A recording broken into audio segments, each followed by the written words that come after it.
Hello friends, આપણે ઘણા સમય પછી આજે એક વિડીયો પોસ્ટ કરી રહ્યા છે કન્સ્ટ્રક્શન સાઇટ ટ્યુટોરિયલ્સ માટે. આ વિડીયોમાં મેઇનલી મારે એવું ડિસ્કસ કરવું છે કે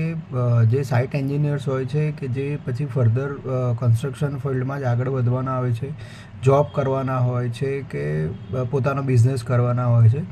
તો એ લોકોએ થોડું પોતાનું ફોકસ ડિસાઇડ કરવું જોઈએ કે મારે ક્યાં ફોકસ કરવું છે. જનરલી અત્યારે માર્કેટ ટ્રેન્ડ એવો છે અત્યાર સુધીના મારા એક્સપિરિયન્સ પ્રમાણે કે જે પણ સાઇટ એન્જિનિયર કે એ હોય છે, જે એન્જિનિયર્સ કે સુપરવાઇઝર, એ લોકોનો ટાર્ગેટ એવો હોય છે કે મને આરસીસી બ્રિકવર્ક પ્લાસ્ટર આવડી ગયું એટલે મને કન્સ્ટ્રક્શન આવડી ગયું.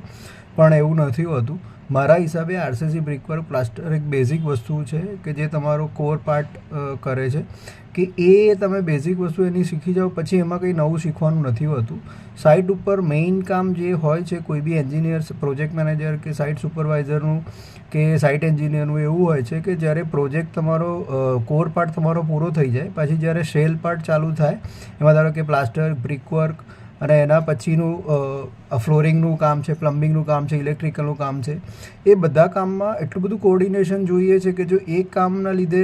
તમે પ્રોપર કોઓર્ડિનેશન ના કરો તો તમારું કન્સ્ટ્રક્શન કામ સારી રીતે નથી થઈ શકતું અથવા તમારે કામ ફરી રિપીટ કરવું પડે છે. એટલે આવું ના થાય એના માટે તમારે એન્જિનિયર્સ જે લોકોને 3-4 વર્ષ ફિલ્ડમાં થઈ ગયા હોય એ લોકોએ આરસીસી બ્રિકવર્ક પ્લાસ્ટર પછી થોડુંક બિયોન્ડ એનાથી જઈ અને પછી સાઇટનું કોઓર્ડિનેશનનું અને પ્રોજેક્ટ મેનેજમેન્ટવાળો પાર્ટ વધારે ફોકસ કરવો જોઈએ જો તમારે ફ્યુચરમાં વધારે એ ડિરેક્શનમાં આગળ વધવું હોય. જો તમારે કોન્ટ્રાક્ટર જેવું પ્લાન કરવું હોય કે મારે કોન્ટ્રાક્ટર્સ બનવું છે પર્ટિક્યુલર વસ્તુના, તો એ રીતે તમારો એપ્રોચ અલગ રીતે રાખી શકો છો. બાકી જો તમારે તમારા કન્સ્ટ્રક્શન ફિલ્ડમાં જોબ કરવી હોય કે વધારે આગળ વધવું હોય તો તમારે કોઓર્ડિનેશનનો પાર્ટ કે પ્રોજેક્ટ મેનેજમેન્ટવાળો પાર્ટ જ વધારે તમને હેલ્પફુલ થશે. એટલે એ પાર્ટમાં હું એવું કહેવા માગું છું, જ્યારે પ્લાસ્ટરનું કામ ફિનિશ થાય પછી ઘણી બધી એક્ટિવિટી એક સામટી સ્ટાર્ટ થાય છે. જે ધારો કે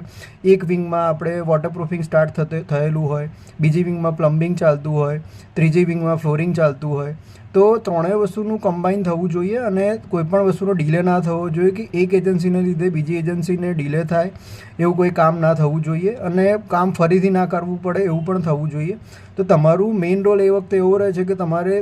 દરેક એજન્સીને સારી રીતે કોઓર્ડિનેટ કરવું જોઈએ અને આ બધી વસ્તુ એવી રીતે જ આવે કે તમે જેમ જેમ પ્રોજેક્ટમાં તમારો એક્સપિરિયન્સ થતો જાય અને તમે કઈ કોન્ટ્રાક્ટર સાથે મિટિંગ કરો, વીકલી મિટિંગ કરો, મંથલી મિટિંગ કરો અને જાણો કે એ કેટલા ટાઈમમાં કયું કામ કઈ રીતે પૂરું કરી શકે છે અને એના પછીનું તમે એક શિડ્યુલ બનાવો તો આ પ્રમાણે તમે આગળ વધશો તો દરેક કોન્ટ્રાક્ટરને એકબીજા સાથે કામ કરવામાં ઇઝી રહેશે અને કોઈ કોન્ટ્રાક્ટર એકબીજાને નડશે નહીં એમના આગળના કામ કરવા માટે. મેં જનરલ પ્રેક્ટિસ એવી જોઈ